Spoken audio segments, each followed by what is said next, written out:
اعوذ باللہ من الشیطان الرجیم بسم اللہ الرحمن الرحیم وَاسْتَعِينُوا بِالصَّبْرِ وَالصَّلَاةِ وَإِنَّهَا لَكَبِیرَةٌ إِلَّا عَلَى الْخَاشِعِینَ صدق اللہ العظیم۔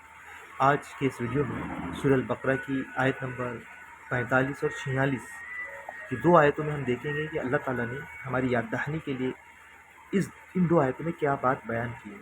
آپ دیکھیے کہ اس آیت کا ترجمہ اس طرح سے ہے، اور مدد چاہو، مدد حاصل کرو صبر اور نماز سے۔ بے شک نماز ایک بڑا بھاری کام ہے، مگر ان لوگوں کے لیے نہیں جو ڈرنے والے، اللہ سے ڈرنے والے۔ آپ دیکھیے کہ انسان اس دنیاوی زندگی میں مصیبتوں کا شکار ہوتا ہے، پریشانیوں کا شکار ہوتا ہے، بیماریوں کا شکار ہوتا ہے۔ اس پر الگ الگ قسم کی مصیبتیں اور پریشانی آتی ہیں، اور ہر انسان کی کسی نہ کسی چیز میں آزمائش ہے۔ کوئی انسان اپنے آپ کو یہ نہیں کہہ سکتا کہ مجھے کسی طرح کی کوئی آزمائش نہ ہو۔ اگر کسی کے پاس کچھ پیسہ ہے تو وہ اپنی ٹائپ کی آزمائش میں ملوث ہوگا۔ اب دیکھیے کہ ان آزمائشوں سے نکلنے کا راستہ یہ ہے کہ اللہ تعالیٰ کی ذات ہے، کہ اللہ تعالیٰ ان مصیبتوں سے نکالنے والا ہے ہم کو۔ تو اللہ تعالیٰ دو طریقے بتا رہا ہے کہ ہم اللہ تعالیٰ سے مدد کیسے حاصل کریں۔ تو ایک تو صبر کرنا چاہیے، جو مصیبتیں اور پریشانی آئیں تو ہم اس پر صبر کریں اور نمازوں کو قائم کریں۔ اور جب ہم اللہ کے سامنے جھکیں گے، اللہ کی بندگی کریں گے، اللہ کی عبادت کریں گے، پھر اللہ تعالیٰ سے طلب کریں گے تو اللہ تعالیٰ ہماری مدد کریں گے۔ تو اللہ تعالیٰ یہاں پر ہم کو مدد لینے کے لیے کہہ رہا ہے صبر اور نماز سے، کہ آپ صبر کی صفت ہمارے اندر پیدا کریں، اور دوسرا یہ کہ ہم نمازوں کے پابند بنیں۔ تو جو مصیبتیں اور جو پریشانی آئیں گی، جب ہم اللہ تعالیٰ سے طلب کریں گے تو اللہ تعالیٰ ہماری پریشانیوں کو دور کریں گے۔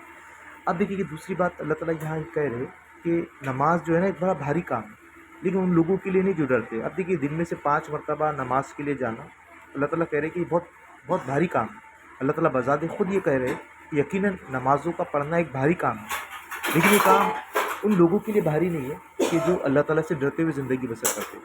پھر اللہ تعالیٰ نے آگے وضاحت کی کہ جو لوگ اس بات کا یقین رکھتے ہیں کہ ان کو اپنے رب سے ملنا ہے، یعنی جن لوگوں کو اس بات کا یقین ہے کہ ان کو اپنے رب سے ملاقات کرنا ہے، اپنے رب کے سامنے کھڑا ہونا ہے، تو ان کے لیے نماز جو ہے نا مشکل کام نہیں، اور یہ کہ ان کو اپنے رب کی طرف پلٹنا ہے۔ اب دیکھیے کہ یہ آیت ہم کو بتاتی ہے کہ ایک دن آنے والا ہے کہ ہم کو اپنے رب سے ملنا ہے اور اسی کی طرف ہم کو پلٹ کر جانا ہے۔ ایک جگہ اللہ تعالیٰ نے قرآن مجید میں بیان فرمایا کہ تم میں سے ہر ایک کو اپنے رب کے سامنے فرداً پیش ہونا ہے۔ یعنی آدم سے لے کر قیامت تک کے ہم دیکھیں کہ جتنی انسانیت ہے، اگر آج کی دنیا میں 700 کروڑ انسان ہے، اور نہ جانے آدم سے لے کر قیامت تک کے کتنے انسان ہیں، تو اللہ تعالیٰ ان سب کا حساب بذات خود لینے والا ہے۔ تو ظاہر سی بات ہے کہ ہم کو ہمارا حساب اپنے رب کے سامنے پیش کرنا ہے۔ اللہ تعالیٰ ہمارا حساب لینے والا، ایسا نہیں ہوگا کہ اللہ تعالیٰ فرشتوں کے ذریعے سے حساب لے گا کہ اتنے کروڑوں کی تعداد میں، تو اللہ تعالیٰ کے پاس وقت نہیں ہے اور حساب فرشتوں کے ذریعے سے لیا جائے۔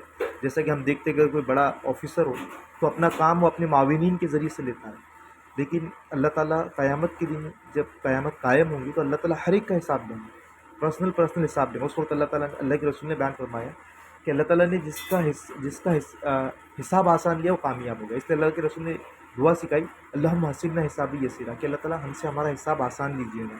تو یہاں پر اللہ تعالیٰ نے دو چیزوں کا حکم دیا کہ حق کے اندر صبر پیدا کرے اور نماز قائم کرے۔